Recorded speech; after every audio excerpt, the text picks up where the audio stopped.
hơi vậy tôi thấy cái sao mà AI សង្ស័យថាចេះសេប្រហ្នឹងមើលទៅ phép nó trong ba là nít chắc là luôn nhập một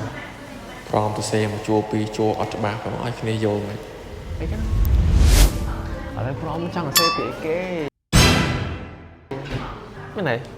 còn trong xe structure and proposal hay mùi packaging slide đấy số số này mà chả trong kẹp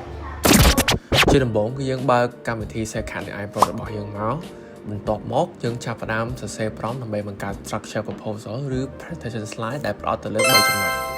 អញ្ចឹងចំណុចទី1នោះគឺប្រាប់ពីទូនាទីរបស់បទនិង audience ដែលទៅនឹងមើលឯកសារមួយបន្ទាប់មកគឺប្រាប់ពីឯកសារអ្នកចង់បានប្រវែងនៃឯកសារហ្នឹងហើយបញ្ជាក់ប្រាប់ពីគោលកំណត់សំខាន់ដែលអ្នកចង់បានក្នុងឯកសារនោះចុងក្រោយគឺប្រាប់អំពីចំណុចសំខាន់ដែលអ្នកចង់ឲ្យអ្នកមើលទទួលបានឬក៏អនុវត្តតាមបន្ទាប់ពីមើលឯកសារនោះរួចនេះជាឧទាហរណ៍ប្រាប់របស់ខ្ញុំបានសរសេរដើម្បី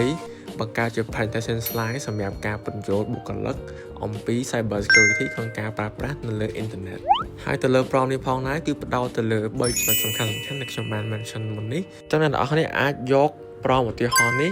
ហើយសរសេរទៅតាមប្រធានបទដែលអ្នកចង់សរសេរ bỏ kê đấy nè đã tranh mà chắc là xe promសម្រាប់ email ឲ្យខ្ញុំមួយទៀតមិនហីស្តៀងគ្នាដែរឆ្នៃតាមហ្នឹងហើយតែxeឲ្យមួយមកលឿនពីណាចេះឥឡូវមកប្រើឯងបរោយអាប៉ែនេះវិញចាំវីដេអូខលចាំប្រាប់